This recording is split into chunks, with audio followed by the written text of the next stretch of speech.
Welcome back to the Dispatch Podcast. We took last week off as Steve and Jonah traveled our great nation. I am your host, Sarah Isger, joined back by Steve Hayes, Jonah Goldberg, and David French, who's always available. The podcast is brought to you by The Dispatch. Visit thedispatch.com to see our full slate of newsletters and podcasts to make sure you never miss an episode. We'll hear from our sponsors a little later, ExpressVPN, CarShield, and the Bradley Foundation. Topics for today: violence and unrest in Wisconsin. We'll start there. Then rehash the Democratic convention from last week. The Republican Party decided to forego having a platform this year. We'll get into it a little bit about that. Jonah will take us back to 1988 and all of its glory of fashion and politics. And then we'll end with a little question on adulthood and Fahrenheit.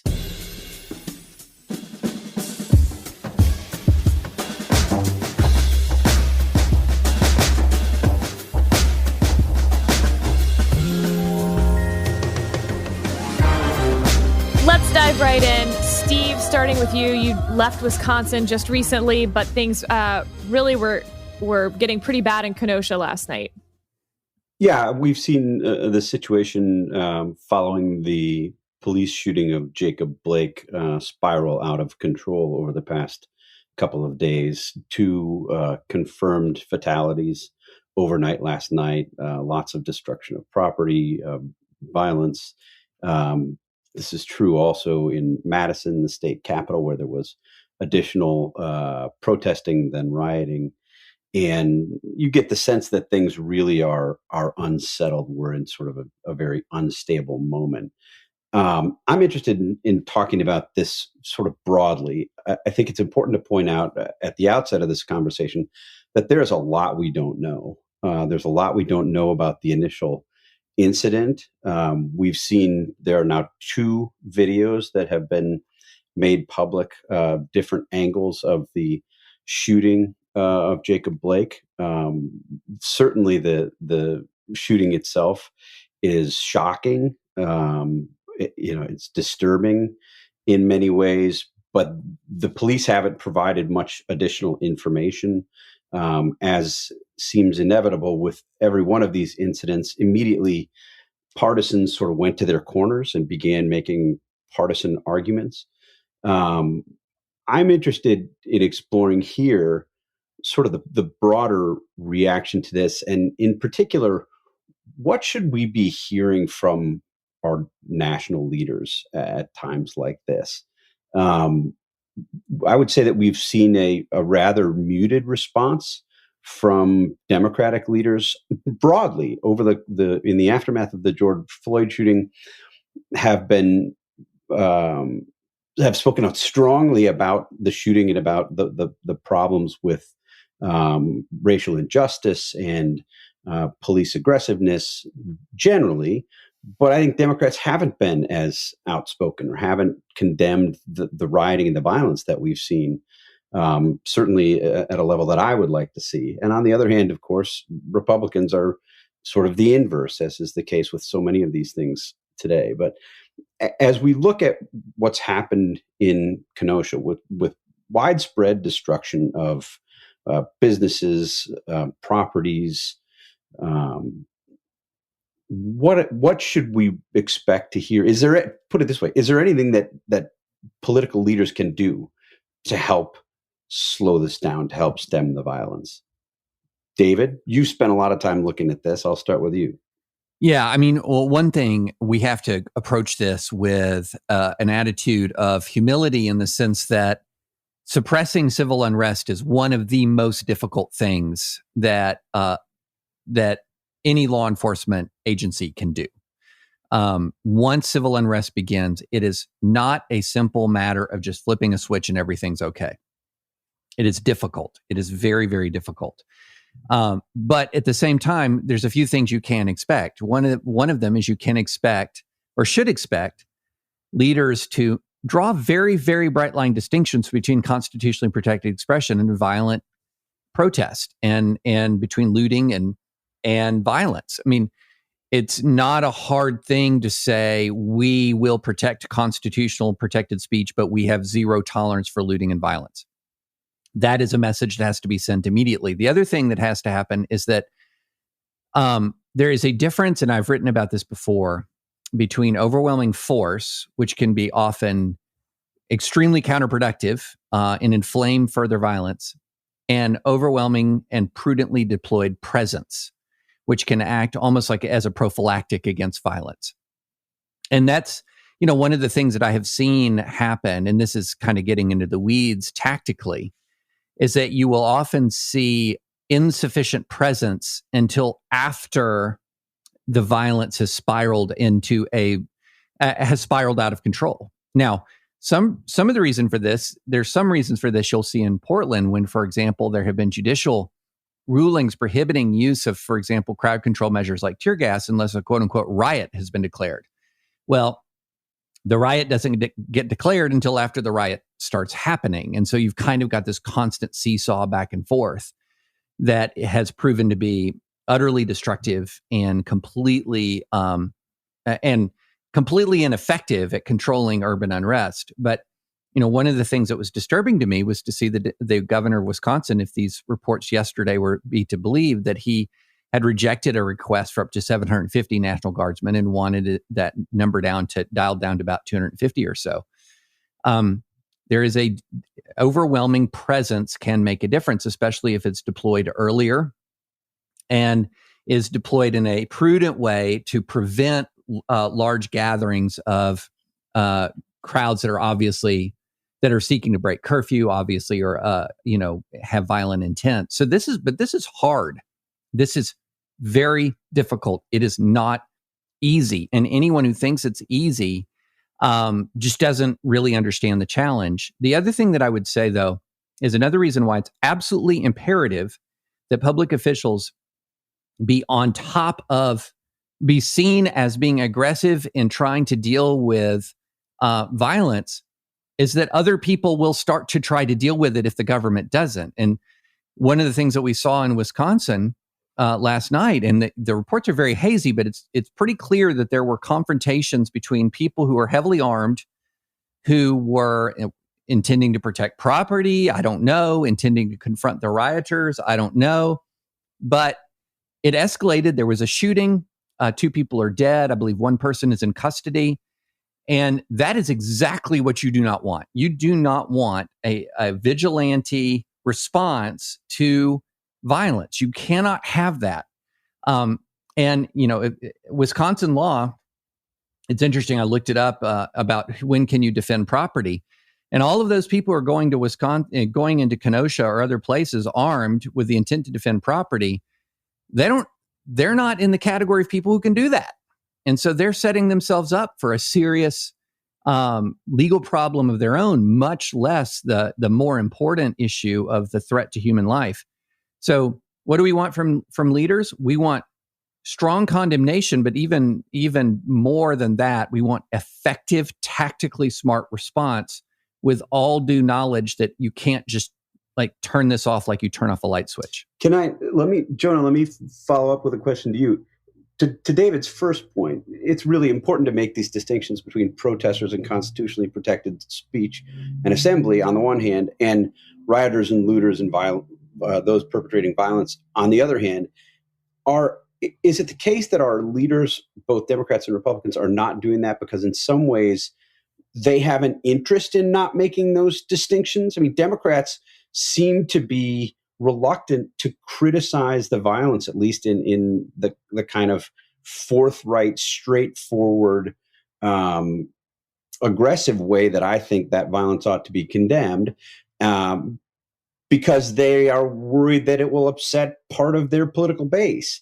Republicans, on the other hand, certainly some people speaking on behalf of the Trump campaign, the Trump administration, would sometimes have us believe that everybody is perpetrating this violence, that this is all about rioting and looting. Are there political and partisan advantages to be had from not making those distinctions, or is that just altogether too cynical? No, it's not too cynical. There's nothing. Look, I mean, as I believe Jerry Falwell Jr. would note, you can never be too cynical. So look, I think part of what is going on is that there are lots of people in the Democratic Party and there are lots of people in the Republican Party, but there's an asymmetry in the sociology between the two. Lots of people in the Democratic Party who think that the people of color or of, or sexual minorities and all these kinds of stuff, the people that the politicians hear from, believe in their bones that those people are representative of the demographic that they claim to be representing. And so there's a disproportionate amount of feedback you get from elite school educated identity politics warriors who have a very literary, very theoretical understanding of these things. And I mean, a great example of this is all of the sort of super intellectual activist types who thought that defund the police is a serious idea. And these are the people who are filtering and are the anointed representatives of big demographic constituencies. And my guess is you could go from African-American barbershop to African-American barbershop across the United States and say, do you want to get rid of all of the cops? And you would get you might get some people who say yes, but you would get a much more mixed response than you would from the people hanging out during Defund the Police week on MSNBC in the green room. And so there's this echo chamber bubble kind of feedback that you get. And those people are the ones who say, don't condemn rioting, because we interpret that through our literary theory as being an assault on of blaming the victim. And again, you end up you always see these man in the street interviews with, African-American members of actual communities who say, you idiots, you're destroying your own neighborhood. And that voice doesn't penetrate through enough. And I think it is much to the detriment of Joe Biden not to go out and just make a very common sense statement that says, look, police brutality, police misconduct, police murder, however you want to phrase it, these things are simply intolerable for all of the obvious reasons, and list them. You cannot live in a country of law and order where the people who are sworn to enforce the law take it into their own hands, yada, yada, yada. And then say at the same time that nothing the police did in this circumstance warrants burning down the business of an innocent man. If it kind of reminds me, and I don't mean to be too jokey about it, but it kind of reminds me of the old National Lampoon cover saying, subscribe to buy this magazine or we'll shoot this dog. The dog didn't do anything. And there is this weird transitive property thing that comes with what Fred Siegel, described in the 1960s or about the 1960s as a riot ideology that sort of has this warmed over Marxist feel to it that says that anything in response to an injustice is therefore justified. And my sense is most Americans disagree with that, but the vested interests in both parties that form the sort of watchman on the wall of the two bubbles have a different interpretation of it. And if you give a nuanced take on Fox News, the usual suspects will come at you. If you give a nuanced take on MSNBC, the usual suspects will come at you. But I think there's a golden opportunity for a 70-30 issue for a Democrat or Republican politician to just state common sense truisms about morality and the nature of this stuff, that police abuse is bad, but there is no excuse for a lot of this stuff, which I think is a majority opinion in the United States of America. Are we at a point where a 70-30 issue matters a lot when we're in the middle, we're 2 months out from an election where 96% of people have made up their minds?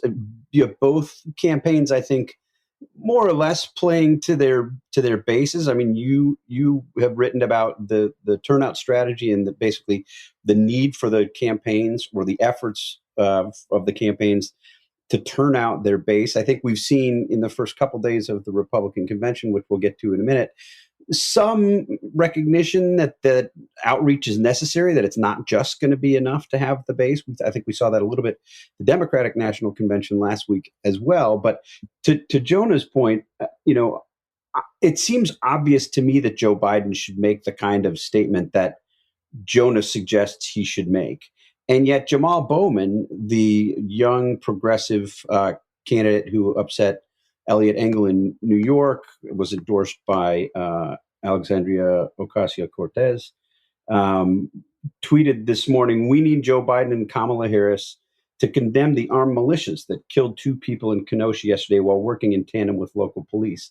These militias are domestic terrorists looking to incite a race war.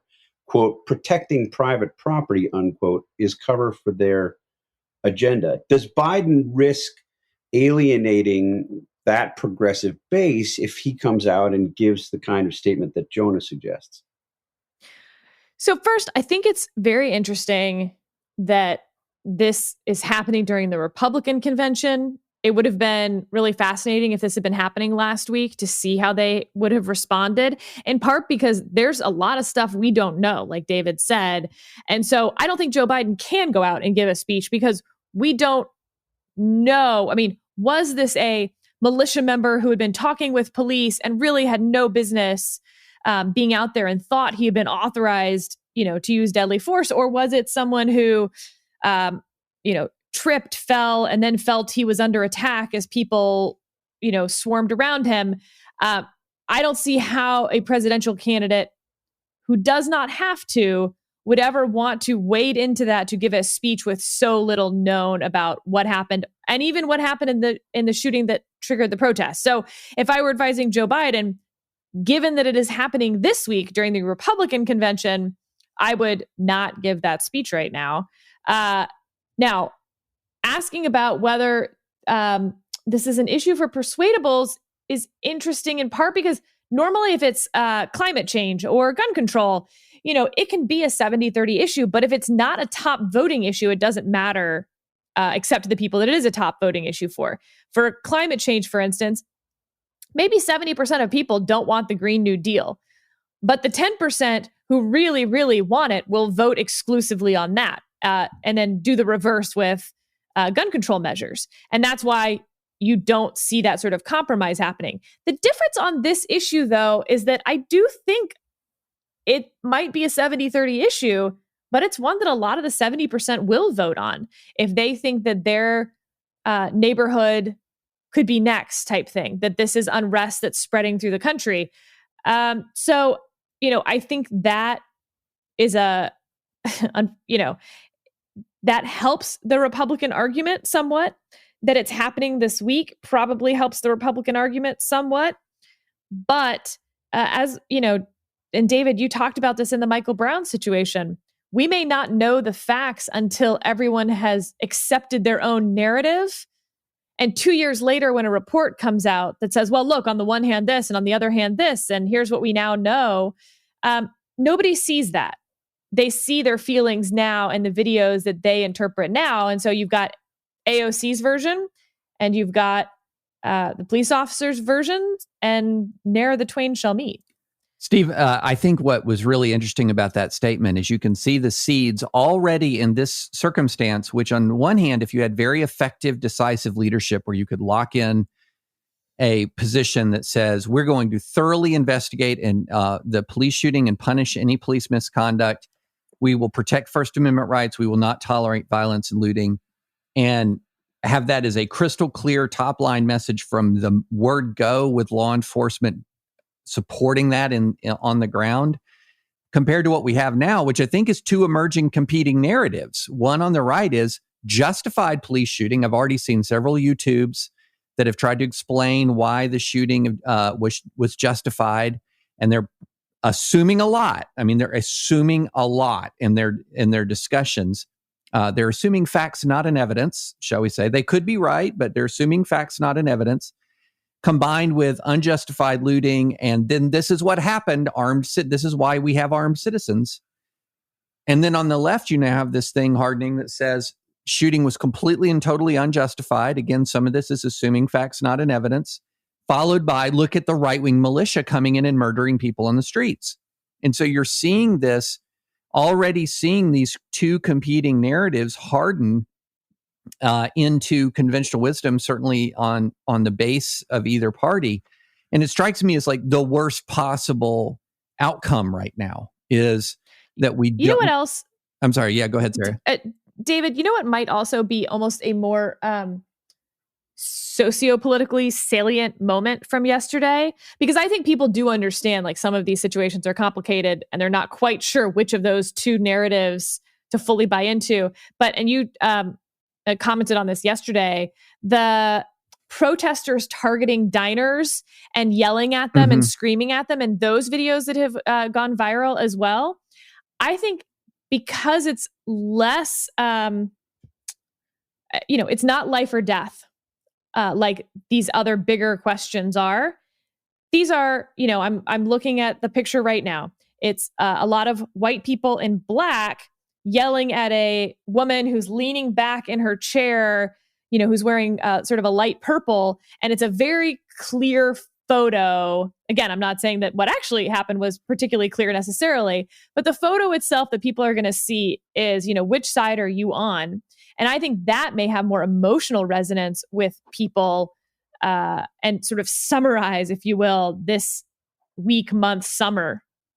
Yeah, that's a good point. That those images, which went everywhere yesterday, seemed much less ambiguous than the very confused militia protester confrontation last night in Wisconsin. So I and I don't want to like have my Twitter spats spill over into this august conversation, but I have this habit now of every now and then asking people who assert with utmost confidence, as if like everybody knows this to be true, that a vote for Biden is for a vote for more rioting, a more Antifa, more, accosting people in restaurants, that these two things are just causationally linked in an obvious and ironclad way, what their evidence is for it.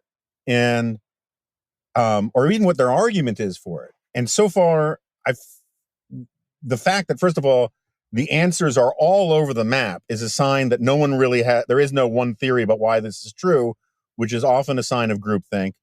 But also, when pressed about it, people tend to fall back on just saying, well, that's my opinion, which is another sign of groupthink. And then you find also that there's this view out there, which is on rich display in the GOP convention rhetoric, that Joe Biden is both a radical tool of BLM as well as the racist who passed the crime bill, which are contradictory things. And while I find the arguments about all of that, I am open to the idea that voting for Biden will get us more rioting and more looting than we've seen on President Trump's watch. What I find interesting and I think relevant for this is that people just think it is so on the right. And the Trump bet is that this is going to be a base election and that he can mobilize his base. The restaurant scene that you guys were just discussing opened Tucker last night. And whether it's true or not, whether there is an actual argument there or not, this idea of that a vote for Biden is a vote for Antifa is the new Flight 93 argument. It's the new catastrophization of politics. And it could work as a base mobilizing thing, regardless of whether or not it's grounded in reality. Well, maybe that's a good exit question to ask on this subject then. I mean, separating the question of whether it is actually true, whether, the fact that people can't answer your question as posed, I think is suggestive. But do we think in general that this is likely to bolster the case that Republicans are making for Donald Trump? He tweets out law and order, law and order. Do we think that this, to be really crass and political about a serious life and death issue, do we think that this helps Donald Trump? He's been saying, as David wrote in his newsletter this morning, they will be coming for you. Donald Trump has been saying that. Can people look at what they're seeing now and say, boy, maybe Trump was right? As loaded and I think offensive as the Trump formulation is, could it sell? I mean, it's really tough to say because, there's a kind of a quick answer to this. There was a tweet yesterday from this account called Reagan Battalion that was sort of a former anti-Trump Twitter account turning pro-Trump. And it had the picture, that image from the diner, the Washington diner, and it said, "This is Joe Biden's America."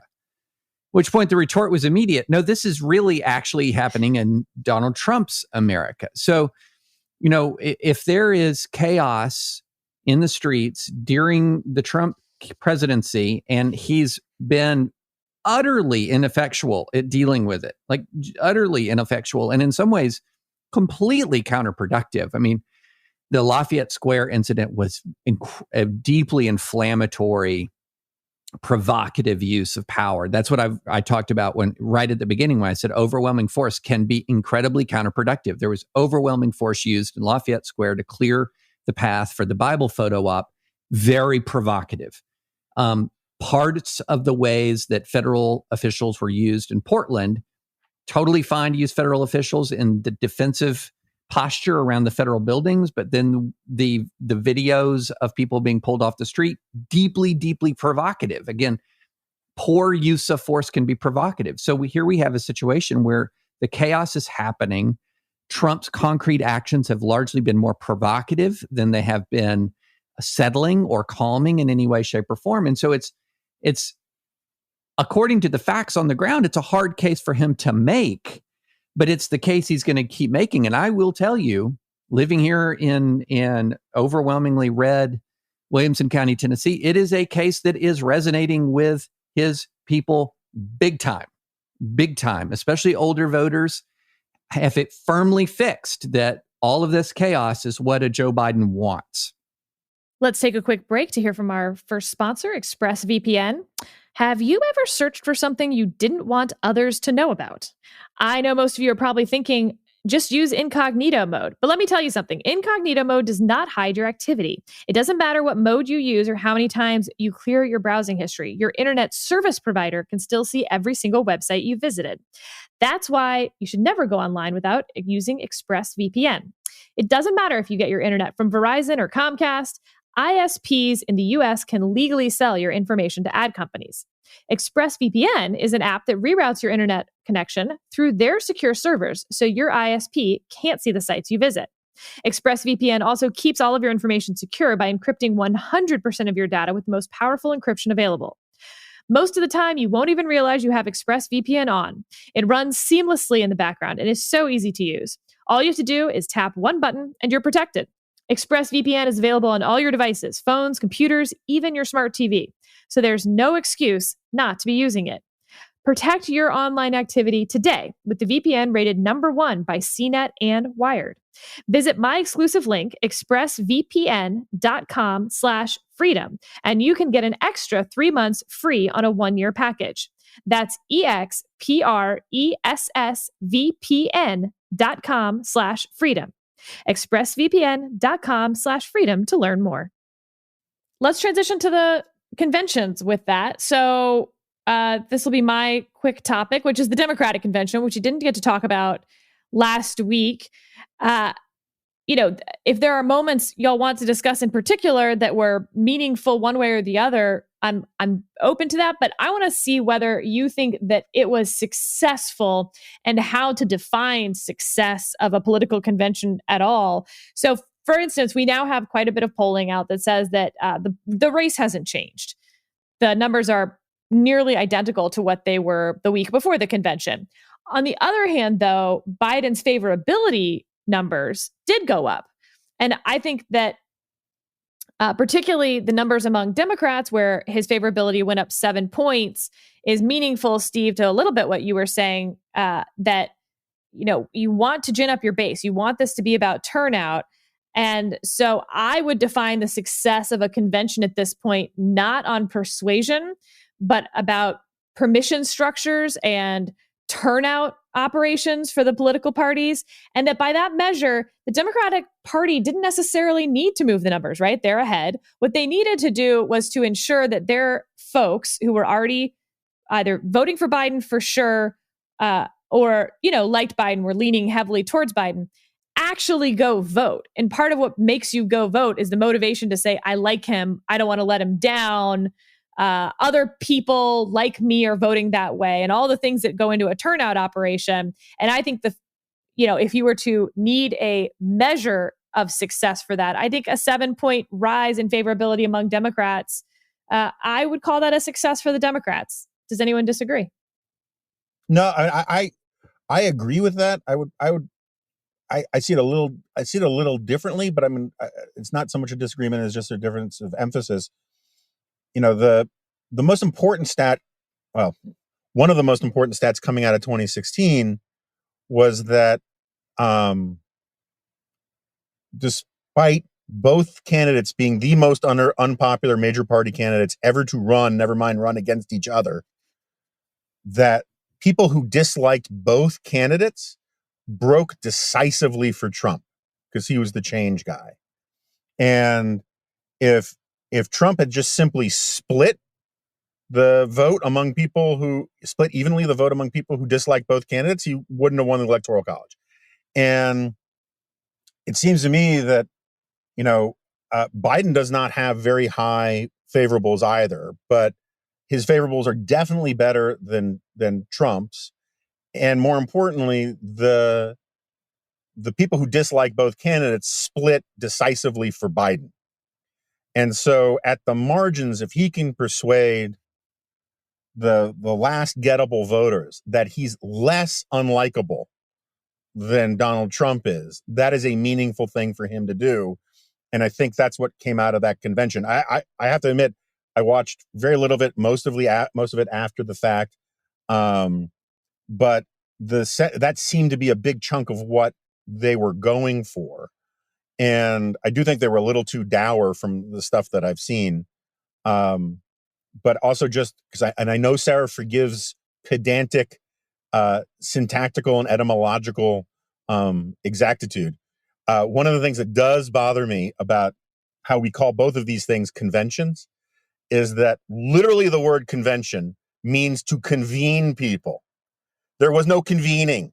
Nobody got together, right? I mean, it is now like, and because I think that these conventions are going to become more infomercially over time because of this, and they've been becoming infomercially for a long time already. That the word convention at some point in the future is going to be like a new album coming out or dial a phone number. People are going to be like, why do we call them conventions? Because they're just infomercials. And this was the moment where I think that changing etymological history began. Fascinating, because I would have said that they were infomercials for my entire life. I've never seen anything other than infomercial moments. No, I know, but the studio audience was more of an authentic prop up until now. I agree with you. I mean, it's been a Borston pseudo-eventy thing for our lifetimes, but now that sort of that tipping point was reached because of this, and I think we're going to see this moment as more sort of the continuity with the past, but also the intensification of it. And they're going to be obviously recognizable as infomercials for the rest of our lives, unless my party reforms go through. Any moments for you, David? No, I mean, I think for me, the only moment that really mattered in my mind was Biden's acceptance speech. And really only for one reason, and that he had been, there had been this relentless messaging that Biden is just sort of barely there. And which I think is a political mistake to lower the bar for your opponent. I mean, this is hardly like scintillating political analysis, but if you lower the bar so low that sentience passes it, maybe that's not a great decision to make.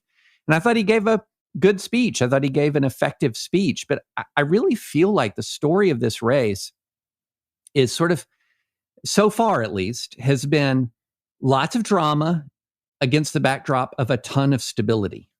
So as we record this, I'm sitting here looking at the 538 presidential poll chart.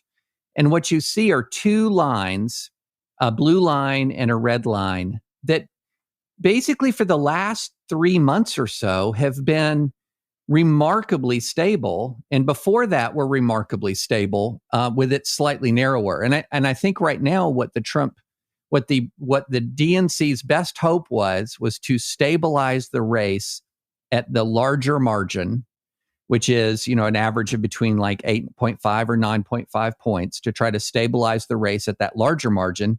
And the realistic hope for the Republicans is try to restore the race to the pre-coronavirus smaller margin, where Biden was consistently leading by like 5 or 6. But I think that's the story right now, is there's a lot of drama day to day in the news cycle, obviously. But then also, when you look at Trump's approval rating, when you look at the polling, there's just a huge amount of background stability, which would make sense, Sarah, as you've been talking about quite a bit, when the vast, vast majority of voters say they've already made up their minds. Yeah, I'm very skeptical that these conventions matter much at all.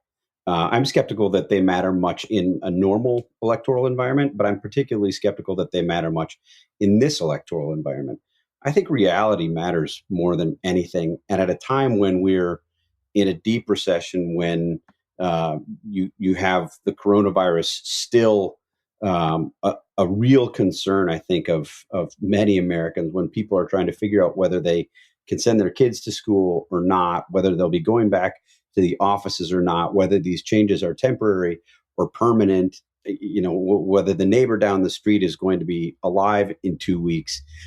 Those are the kind of things I think that are shaping people's thinking about our politics and the decision that they have in front of them far, far more than any messaging that comes out of a one-off speech at a political convention.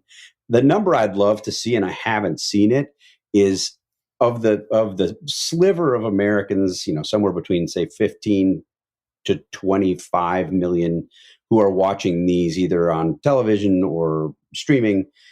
How many of them are partisans going in, watching largely to cheer on their team and to see if their team performs well, looking to be potentially invigorated, energized for the final stretch here? How many of them, how many people do we think are true independents who are tuning in to determine how they're going to vote? We've used this. By the way, I think that's such a key, by the way, tuning in. I mean, we have viewership numbers, and not only are TV numbers down, we can assume streaming numbers are up. But even so, if you have 158 million registered voters and we're arguing over, exactly. 19 million people watch it on TV, let's assume 10 million more streamed it. We're still talking about such a small number of people compared to registered voters. Exactly. And if 96% made up their minds, what are the chances that some of that 4% were tuning in? Right. Pretty low. Now, look, to the contrary, you could make an argument that in an election that was, as we've all talked about, decided by 80,000 votes in 3 states in 2016, if you have that kind of a margin, and then you layer on top of that, the other thing that you've written compellingly about in recent weeks, Sarah, the sort of chaos around the voting process and mail-in balloting. What does this mean, and how will they be counted, and what votes will actually count and what votes won't count? You get to the point where those little margins could make a big difference.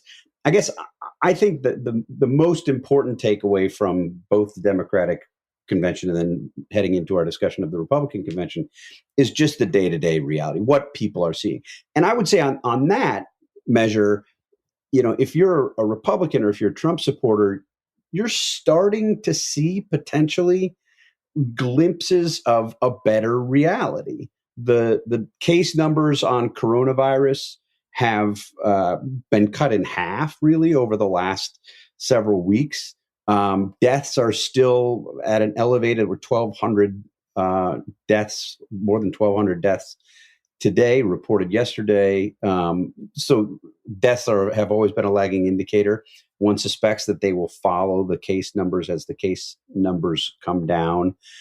You're seeing continued strength in the stock market, which many people continue to look to as evidence of economic, I wouldn't say stability, but they don't feel the recession. Many people don't feel the recession in a way that many of the other economic indicators would suggest that we might, because they look at their 401ks, or they look at their stock portfolios and they say, well, okay, things seem to be going okay. So I think if you're a Trump supporter, you look at that and you say, boy, could we be emerging from this, these doldrums and actually have a real case to be made about reality? It's been a while, and I think he's still very, very vulnerable to his horrendous mishandling of the coronavirus, and I think ineptitude on the economic questions and all that followed. But if you're a Trump supporter, I think there are maybe glimmers of hope. Quick break to hear from our sponsor, CarShield. Computer systems in cars are the new normal, from electronically controlled transmissions to touchscreen displays to dozens of sensors. But you can't fix any of those features yourself. So when something breaks, it could cost a fortune. And now is not the time for expensive repairs. That's why you need CarShield. CarShield has affordable protection plans that can save you thousands for a covered repair, including computers, GPS, electronics, and more. The people at CarShield understand payment flexibility is an absolute must. Monthly plans can be customized to your needs with rates as low as $99 a month. No long-term contracts or commitments. CarShield gives you options others won't. You get to choose your favorite mechanic or dealership to do the work, and CarShield takes care of the rest. They also offer complimentary 24/7 roadside assistance and a rental car while yours is being fixed. CarShield has helped over 1 million customers. So drive with confidence knowing you got coverage from America's #1 auto protection company. For as low as $99 a month, you can protect yourself from surprises and save thousands for a covered repair.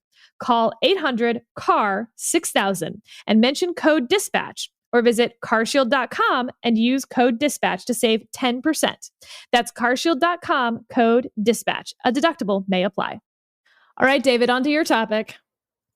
Yeah, so the GOP non-platform, at first it was one of those things when for those listeners who are not fully caught up as to what happened, essentially what the Republican Party did over the weekend was to say, we're not going to issue a distinct 2020 platform. It sort of incorporated its 2016 platform, said it would do a 2024 platform, but for the time being, it is endorsing the Trump agenda.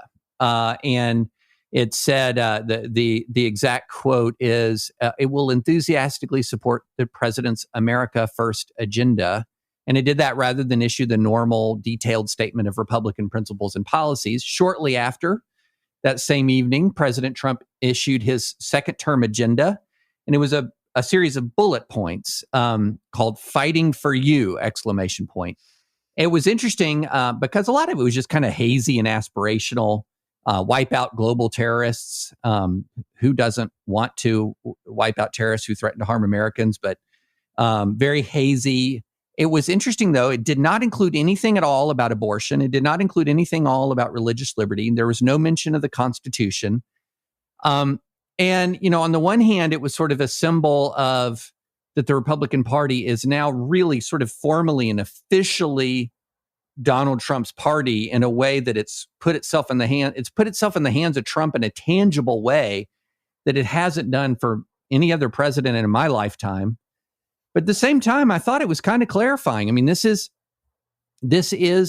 negative partisanship makes a platform less necessary. If the motivation for your supporters, and negative partisanship, for those who don't really know what it is, negative partisanship is when you join a team because of opposition to the other team, not because of support for your own. If negative partisanship is the dominant fact of American politics, and increasingly it looks like this, is there any downside in the short term for Republicans doing this? Or is this just sort of kind of ratifying what we already knew? This is where I now adopt Jonah's argument, which is if these aren't conventions anymore, Jonah, they're sure as heck not, policy convening where we really haggle over the future of the party. Like, these are cheerleading opportunities. This is a team sport convention rah-rah thing. The policy committees were always bizarre and always created platforms that nobody really signed on to anyway and mostly ignored. So, it's a little, there's things you can look at and be like, well, I guess the Republican Party's heading in a different direction. But at the same time, yeah, who cares? Who cares about lack of having an actual platform? I mean, I care. And not necessarily for the reasons that you might think, but all right. So, uh, one of David's white whales is negative partisanship. I agree with him on negative partisanship. One of my hobby horses is this argument that Yuval Levin makes in his book, Fractured Republic, or Time to Build, about institutions. I talk about it all the time. We have moved from the notion that that institutions are things that shape character, that bend us to the needs of an institution, to a time where institutions are platforms upon which we perform. And Donald Trump has steadfastly refused to allow his character to be bended to the institution of the presidency. Instead, he has bent the presidency to his character. And now he has completely and fully done it to the Republican Party. I agree with you entirely that the platforms, as a matter of large political questions, mattered very little. But my old boss, the guy who had gave me my first job in Washington, Ben Wattenberg, who worked on a lot of Democratic platform writing committees, he always used to defend the platforms on the simple grounds that the thing about platforms is they at least tell you what the parties want you to think what the parties stand for, right? It's not necessarily that this is what the parties actually stand for, but it's But Jonah, do the parties matter anymore? You're the one saying that the parties are basically a dead letter. So if the parties don't matter and the candidates are all that matter, then what do we care about a policy platform? I agree, and to a certain extent, it's beating a dead horse. But if you keep beating the dead horse, you're still going to make the mess worse. And my point here is that it's getting graphic. I can go on. No, my point here is that one of the purposes as an institution for the parties was that the party platform forced different members of the coalition to negotiate amongst each other about where the trade-offs were between one faction and another faction, where the compromises were, at least rhetorically. And then they go back to their own constituents and say, this is the concession we got from these guys. This is the concession we had to give. It was part of the Madisonian process of parties dissolving the intensity of special interest through the prism of compromise. And this, again, you're right. I've been making this point about parties for a while now, but this is another major, major nail in the coffin for it. And it's done in the name of a cult of personality of the President of the United States, where basically the overriding ideological commitment now is faith and trust in the almost papal or feudal monarch infallibility of the president's gut instincts, and that we will wait for him to make his decision, and then we will reverse engineer our arguments to justify whatever his decision is. That's officially now what the Republican Party stands for. And it may all be just purely symbolic at this point, but I get disgusted by a lot of symbolism, and I think it's still worth pointing out how grotesque it is. All right, Steve, who do you agree with? Me, that the parties are dead and this doesn't matter, or Jonah, that somehow democracy was lost this week? Well, it was interesting to watch David's white whale take on Jonah's hobby horse. I'm not sure who won the argument. I actually don't think there's. I think the arguments complement one another more than their intention. Look, I think it's useful to watch this happen. I would say that this moment, that the one pager that the RNC put out, which ends with a series of several whereases followed by a resolved, and the resolved in effect was whatever Donald Trump says goes, and we support it enthusiastically. That's only a slight exaggeration of what it actually said. We have known this was happening for years. We've talked about it at length here on this podcast. It's obvious that it was happening. I guess I find it almost liberating that there's no pretense anymore, that they're just now they're announcing it in a formally officially sounding document. We don't really give a shit what people think about ideas and principles and whatnot. It's just what Donald Trump thinks, and we're for that. What's amazing to me, and I guess it shouldn't be amazing to me at this point, 3.5 years in, is that this stirred virtually no opposition among elected Republicans who, many of whom ran on some of these ideas and principles that used to be part of the Republican platform. I mean, is there not anyone out there who would say, oh, by the way, no, like the Republican Party should not become officially a cult of personality. We should at least pretend that these principles and ideas matter, and we should debate them, and we should try as a party to come to some kind of a conclusion. The total silence from elected Republicans on that issue, even at this late date, was somewhat surprising to me. Again, suggesting, Charles Krauthammer used to always chide me and tell me that I wasn't nearly cynical enough because I was too young and maybe too optimistic. I guess this is further proof that Charles is right, because I was surprised that nobody spoke up and said, yeah, it's not really a great idea to just say we're for the guy. Well, and the other thing is when you have no platform, to the extent that, look, I'm as cynical as the next person in this podcast. I know that platforms did not exercise much accountability. They were not instruments of ideological accountability all that often, but at least they're an aspirational set of principles that a party should be held accountable to. And what we've done now. Time out, real quick. How many of you have actually read a Republican Party platform? Definitely have, yeah. Definitely have. All three of you? Every one of them in my adult life. Okay, this is funny. I don't think I've ever read a single one. Never. Yeah, everyone. Now that doesn't mean that I'm at all representative or typical. I have the 1996 Bob Dole platform tattooed on my back. The tramp stamp that we never knew. But there are certain ideas to which a party should be held accountable. And for a long time, I mean, that was sort of what rhino hunting was about, right? I mean, rhino hunting was about, are you a squish on taxes? Are you a squish on life? Are you a squish on, free speech or religious liberty? That's what rhino hunting was. And now rhino hunting is, are you a squish on Trump? And leave it to a Harvard law professor to sort of, this is how a Harvard law professor says MAGA. I'm reading from a recent Adrian Vermeule tweet. What if loyalty to an abstract form of government turns out to be too weak and pallid in the long run to substitute for loyalty to living rulers who embody the polity in a concrete way?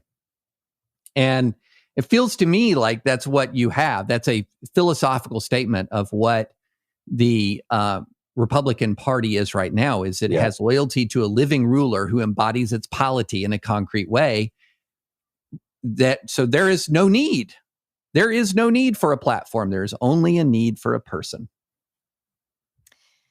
Yeah, I don't think y'all are going to convince me that this. So to me, if anything, this is an argument like we need our politicians to pretend more, when in fact, I think we're moving to more authenticity. You may not like what the authenticness shows, but this idea that the policy platform ever mattered, or that politicians somehow had fealty towards it because they said they were Republican and therefore it signed on to this platform, we know that's not true. And so why we care of whether they're signing on to this platform now, if anything, I think it's probably a good move to get rid of it. Oh, I just cannot begin to tell you how much I disagree with that. Me too. The definition of a decent society is when everybody agrees to pretend to certain things.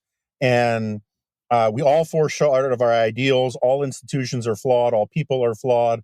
But there are useful fictions in life about pointing towards the way institutions and individuals and societies should behave. And when we say,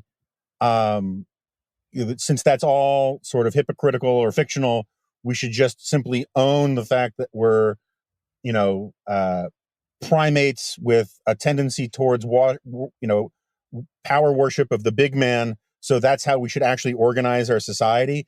And I know you're not necessarily saying that, but rhetoric is important. Symbolism is important. Defining the way that we're supposed to think about things, even if we're going to fall short about it, is important. The platforms themselves did not matter very much. I completely agree with that. But the process by which a party decides to have arguments about what it thinks it should believe or what it wants the world to think it believes is a much more useful and beneficial exercise than basically saying, I like Donald Trump's Musk and he can do whatever he wants, for he is the over ape and we are simply his tribesmen. And that is a major step backwards in the philosophical and intellectual underpinnings that used to define the Republican Party and parties generally. I will agree that there is such a thing as useful fiction. I think the disagreement is whether this one was useful or not useful. But I hear your argument. I find it intriguing. Well, as a descriptive matter, I think you may be right, Sarah. I think as a normative matter, if that's where you're leaning, and it sounded like you were, then I'm with Jonah. I disagree strongly. I do think there was some utility in having a written record of where the two major political parties stood on issues of the day. I mean, there were, for all of the talk about there being no differences between Republicans and Democrats over the past 40 years, there were actually some meaningful differences between Republicans and Democrats. Not as many maybe as I would have preferred, but you found those differences. I think you could understand them most emphatically if you looked at the platforms of the two parties. And in certain areas, they were very different. I think it's useful to have that as sort of guiding principles, even if not everybody in the party agrees to them, even if they're much more sort of broad guidance than they are dictates of actual party policy. I still think those broad principles, the broad statements of principle, and just to a certain extent, inclusion of specific policy preferences in the platforms were helpful as a distinguishing mechanism, if nothing more. And the absence of them, I think Jonah's right. You just have, I mean, it is just a cult of personality. I mean, for about 30 plus years, to greater or lesser degree, Republicans had to kiss certain ideological rings on their way up the ladder. I mean, you were going to have, there was a general Reaganite consensus, and there were certain ideas that Republicans paid fealty to. Now, other factions of the party tried to break through that, like the Buchananite faction, et cetera. But as I said earlier, part of the whole deal of the of the conservative entertainment media complex was enforcing this ideological orthodoxy. Trump comes in, blows it up, which a lot of these sort of populists and nationalists say, at last, we have destroyed the zombie Reagan consensus. But rather than replacing it with something ideologically coherent and replacing it with what they want to replace it with, the new ring kissing is not to any ideology at all, but to a guy. It's him. It's what he wants. And which is one reason why I think that if he loses this time, especially if he loses decisively, which he may or may not, a lot is up for grabs, because we've blown up one thing and we've replaced it with a person. And if the person goes away, what do we have left? And it's worth just pointing out very quickly. It'd be one thing if this was Ronald Reagan or even Adrian Vermeule. I would still disagree with it. But those are people who actually believe things. Donald Trump is, purely glandular and narcissistic. And so this idea, he is not Solomon, right? King Solomon, you're like, look, he's become a euphemism for the wisest person in the world. Let's just say our party's about King Solomon. Donald Trump's not King Solomon. He's an escaped monkey from a cocaine study. And the idea that like somehow you're going to throw away all of your ideological positions and put them in escrow at the very least, and just simply outsource, if he's for it, I'm for it, to Donald Trump, it puts me on Team Smod. I mean, it's insane to me. Team Smod. Quick break to hear from our sponsors, the Bradley Foundation. Making sense of current events during this extraordinary time can be trying. Conceived in Liberty, the Bradley Speaker Series is a new video series that offers meaningful perspectives through engaging 15-minute interviews. Visit bradleyfdn.org/liberty to watch the most recent episode, featuring acclaimed historian Dr. Ellen Gelzo. Dr. Gelzo is a senior research scholar in the Humanities Council and director of initiatives on politics and statesmanship in the James Madison program at Princeton University, a visiting fellow at the Heritage Foundation, and a 2018 Bradley Prize winner. In this episode, Dr. Gelzo eloquently argues that while the COVID-19 pandemic is indeed extraordinary, we can still apply valuable lessons from history in our efforts to effectively deal with it. A leading scholar on Abraham Lincoln and the Civil War, Dr. Gelzo also shares his perspective on American exceptionalism, leadership during this crisis, and the importance of getting history right. For Americans, he says, all that we have is our history. That's Bradley with an LEY at the end, fdn.org/liberty to watch the video. New episodes debut weekly, so go back often and subscribe to their YouTube channel to be notified whenever a new episode is posted. And that's where this comes back to being about Trump on both sides. But anyway, Jonah, take us back to 1988. 1988, my sophomore year, or the end of my freshman year at Goucher College. Let's see. So, I wrote a column about this. It's actually could work as a segue here, unlike my flashback to Goucher College. There's been a lot of punditry, sort of originally starting on the right and then migrating to the left and then becoming sort of just general thumbsuckery about whether or not George H.W. Bush's 17-point comeback is a lesson for Donald Trump and how he could win. And Adam Nagorny had a big piece in the New York Times about this. I think at the platitudinous level, it's a perfectly fine point, which is to say, don't put all your faith in the polls. The polls can change. Campaigns can come back from being behind. That's all true. But if you actually think that as some of the people in the Nagorny piece and some people on the left think that the way Bush won in 88 is a model for how Trump can win, I think that's sort of nuts. And in fact, and this conversation that we just had is a perfect illustration of the point that the 88 episode of Bush's comeback is more illustrative of how much things have changed than how similar they are. And to do a very short synopsis of it, George H.W. Bush, Ronald Reagan's vice president for 8 years.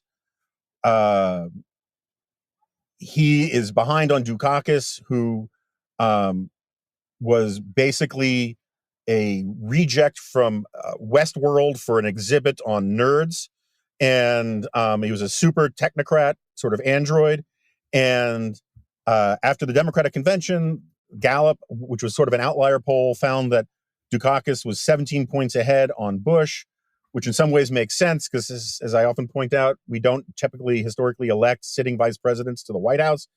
And then Bush listens to Lee Atwater and runs this really disciplined, hardcore, patriotic, some would argue demagogic campaign of sort of populism and patriotism and the American flag and the Pledge of Allegiance and all of these things.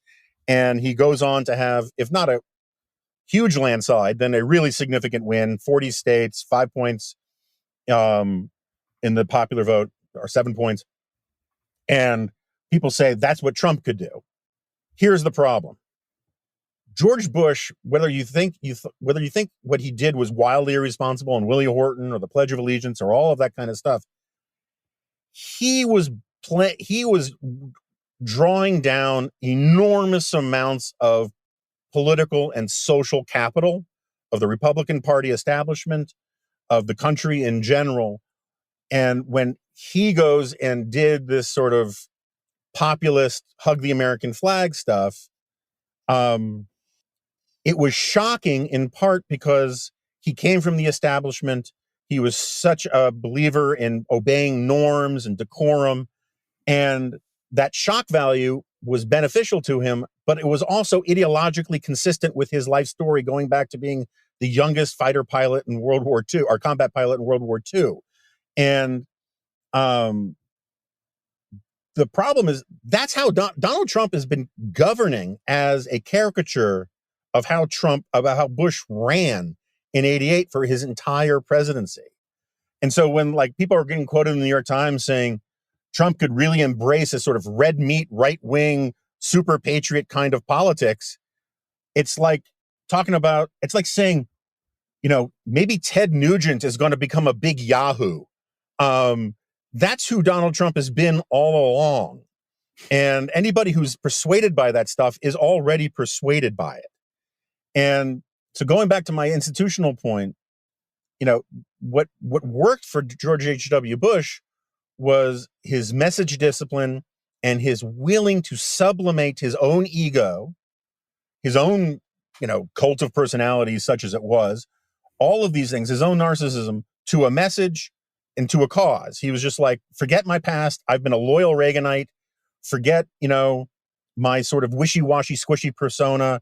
I'm all in on America, hell yeah, that kind of thing. And he was able to become a servant of a message and a cause in a way that is the complete opposite of Donald Trump, where he wants the message and the cause to be servants of him. And that's why things are so much different today than they were in 1988. So I'll jump in. I think that's exactly right. There's not a word of your analysis that I disagree with. Trump can't do what George H.W. Bush did, because Trump is that caricature of George H.W. Bush. He's broken all these rules. He's governed this way. He's lived this way. It's who he is. I wonder if there are other ways, though, that if we believe that Trump has changed the norms, if he has become what was once sort of so outside of conventions and norms that it was seen as shocking and may have contributed to George H.W. Bush's victory, can Trump go further in these last couple of months? And I think that there are people, many of his supporters, certainly the Flight 93 ends justify the means crowd, who would say he can go further and further erode whatever conventions still exist, and he ought to. And I'm thinking here of things like in 2016, sort of his open request for help from foreign governments, right? I mean, he didn't make much bones about the fact that he would love to have some help. If you read the most recent Senate report that David broke down, one thing that continues to come to light is just how willing he was to break those new norms. And I think there's room for him to do more on that and further embrace kinds of heretofore forbidden moves, manipulating video, deep fakes, things like that Declan wrote about in a terrific piece for the website yesterday. That would have him further breaking these sort of the new conventions, if that makes sense. I agree with that entirely. I'll defer to Sarah on this, but it's not obvious to me that gets him a lot of new votes. Maybe it does. Maybe it shows how the polarization is seeping so deeply into the white electorate that it basically Republican Party becomes a white populist party because whites become all in on that stuff. But the electorate itself, which was like 85% white in 88 and was only 71% white in 2016. Again, it's a different, you may be right. I mean, I think you're probably right. I just don't know that my point is that it's not necessarily an electoral strategy that emulates what George H.W. Bush was doing. Yeah. Because the landscape is just so different. Yeah, I don't think it necessarily leads to victory, but I think it's not hard at all to imagine his most ardent supporters, as I say, the Flight 93 types, making that argument. In fact, they've basically made that argument. Do what you need to do, because this is, the future of the United States, the existence of the United States depends on Donald Trump winning. So do whatever you need to do to win, in effect. Yeah, I mean, so there's 15 million registered voters who didn't vote in 2016. It's not that they're undecided. They're probably not undecided. They just didn't bother to go vote. So part of the question to you, Jonah, or of what you're saying, Jonah, is assume that 15 million demographically looks like the rest of the voters, which it probably doesn't, by the way, Right. but let's assume that it does. Then yeah, in theory, with 43%, where he is in the polls right now, you can just do turnout. That's it. And you can still win this thing. If, he can do that. Now, It's hard to turn voters out, by the way. This, like, on Twitter, people like are all over me like, oh, well, Democrats will just do the same thing. No. Enthusiasm alone does not turn voters out. Enthusiasm is what you need in order to then turn voters out. And I think that's pretty important. There's a thing called absentee chase programs where you dedicate tons of staff to just following up with people who requested absentee ballots. Hey, did you get your ballot? Hey, have you filled out your ballot? Hey, have you turned in your ballot? Can I help you turn in your ballot? Can I drive your ballot to a post box? And then there's door knocking. Those are really the only two things that any political science experiment has ever seen work. But quick question, Sarah. I mean, there was this quote from Trump the other day. Apparently, he told black leaders that low black turnout was great in 2016. Presumably, those 15 million voters who didn't vote in 2016, registered voters, if they're all still alive today, I would assume that they were disproportionately African American. Not hugely so, but one would think if blacks were underperforming the historical norm, that they were disproportionately among those 15 million registered voters who didn't vote. And then there are the X million voters who come online who were too young to vote in 2016. Presumably they are disproportionately not for Trump, just given what we know about voters 18 to 22. I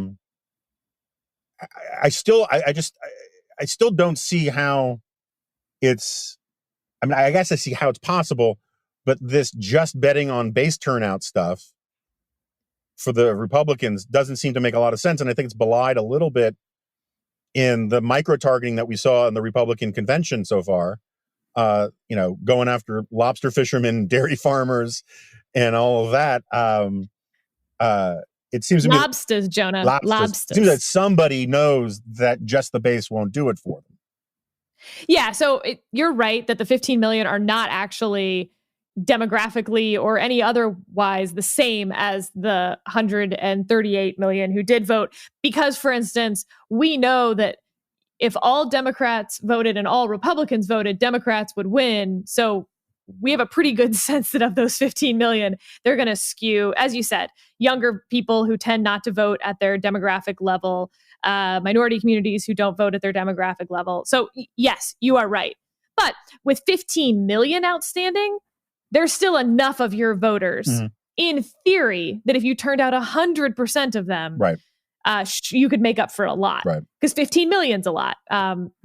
But yes, everything you're saying is correct. David, you're getting the last word on this. Two quick things. One, I just think America's has a fundamentally different political culture now than it had in 1988. I mean, 1988 was the tail end of what turned out to be basically a 20-year stable Republican majority for president. I mean, 68 wins, 72 wins, 76 very narrow losses, largely as a result of Watergate, 80 landslide, 84 landslide, 88 landslide. There was a lot of low-hanging fruit there for George H.W. Bush to pick up. So I just think that environment is gone. Doesn't mean that Trump can't come back. And I think the base turnout strategy that Sarah has talked about is his most plausible path forward. But one other thing, we always talk about most important election in our lifetimes. 1988, I think, was one of the most important elections of my lifetime. And because we didn't know that the Berlin Wall was about to come down, we didn't know Saddam Hussein was about to invade Kuwait, we didn't know that the Cold War was going to end. And the deft way that George H.W. Bush managed this sort of these world historical series of events, drawing on all of this experience that he had, drawing on sort of this temperament that he had, this ability that he had, this diplomatic ability that he had to draw together broad alliances. I mean, when have such world historical events happened without massive disruption? I think we pay short shrift often to his presidency. It's only one term. Republicans turn their backs on him because he lost to Clinton. But my goodness, the way he handled international affairs between 88 and 92, it's some of the most consequential actions, diplomatic actions, of my lifetime. So I think the 88 election was a really key moment in American history for reasons we couldn't possibly foresee when we went to the polls in November. All right, well, let's talk about one last very important life-changing question. I'm sitting here in my house, and I come from Houston, the land of over air conditioning. It's like when they figured out air conditioning and Houston could actually become habitable, they just decided that everything needed to be at 64 degrees for the entire summer, despite it being 110 outside. And I was sitting in my house reveling in the fact that there's these moments as an adult where you're like, yes, I am an adult and it is awesome. And one of those moments for me is setting my own thermostat, and it is glorious. And so my question for each of you is, set aside the money that it costs. What is your ideal temperature for your house? David? Oh, that's easy. But my great yes moment for becoming an adult was I could buy Lucky Charms without judgment. But my temperature, I'm judging. my temperature it's easy. 73 during the day, 70 at night. In the winter, just 70 all the time. So got to have it a little cooler when you sleep. Jonah? That is the Aquaman a thermostat takes. So the major issue, of course, is the debates with spouses about this, and also the gender wars in office places about proper temperature. And I don't want to traffic in stereotypes, but I think you've talked eloquently about this before, Sarah, that you used to have to go outside in a coat at some of your previous jobs because the temperature in the office was set properly in the era of white supremacy. All right, of male supremacy, I should say. And they were also white. And all right, white male supremacy. And so my understanding is that the human brain functions best at 68 degrees. And I am also most comfortable at 68 degrees. And I also, because I think that the meritocracy and the efficiency of liberal democratic capitalism is important for everybody, we should set the temperature morning, noon, and night at 68 degrees. And if some people, regardless of gender, have to wear a sweater, that is a small price to pay for prosperity. I refuse to acknowledge that previous statement. Steve, now that David's given his take, what's yours? I think Jonah's partially right. I mean, 68 is the optimal temperature. I'd say all things considered, 68 is the optimal temperature. But I think David is right that there should be variations between daytime temperature and nighttime temperature. When I lived back, this is now centuries ago, when I was attending DePauw University, lived in a fraternity with, 70, 80 other guys. And the rooms that we had were not really big enough to comfortably accommodate beds for everybody. So we had these rooms at the back of the second floor and the back of the third floor that we called cold dorms. And they were just a series of, 20 bunk beds, something to that effect. And we would, I'm totally serious about this, throughout the entire year, I think in part because of the fire code, we slept with the cold dorm windows open. This is in Greencastle, Indiana. So there would be nights sleeping in the cold dorm when we would wake up and the people who were sleeping underneath the windows would literally have frost or snow on them as they slept. And that's the right way to sleep at night. Oh my God. That's close to perfect. So if I were doing this, that's what I would do. I would sleep with windows open, even in the winter. And snow drifts. Or down at, 50 degrees at night with maybe an electric blanket, or get into a sleeping bag on top of your bed. I mean, there are all sorts of fun possibilities, but that's the basic answer. So I know what my ideal temperature is, but after Jonah gave his extremely bad take, I went ahead and found a study from Cornell that looked into this, Jonah. With temperatures at 68 degrees, employees made 44% more mistakes than at optimal room temperature, which is, as it turned out, I'm not making this up, is actually the temperature that I like to keep my house at now that I am an adult who gets to make her own freaking decisions with the air conditioning, except when my husband messes with it. 77 degrees is the optimal room temperature. Nonsense. What Nonsense. on earth? You can get a tan in your house at 77. You don't even need air conditioning to achieve 77. That's right. My optimal temperature is also earth happy and money saving. That is worse than the platform take. Yeah, and you told us to disregard money. More threatening. I don't know what anti-vaxxer, pseudoscience, flat Earth website you got that study from, but I took because I was such a bad student, I took a course, mandatory course in study skills in high school, and the textbook said 68 degrees, and I'm going to stick with it. I don't care if science has moved on from that, because 68 degrees is the correct answer. 2004, the Eastern Ergonomics Conference and Exposition in New York. Chaired by Marianne Williamson. That would be a great conference to go to. Can you imagine? If you're slouching at your table, sitting back with your feet up. All right, listeners, thanks for joining us. We had some good takes today, some bad takes today, and Jonah's correct adulthood takes. and adulthood can be pretty great. So I hope you get to revel in your adulthood this week, and we will see you again next week.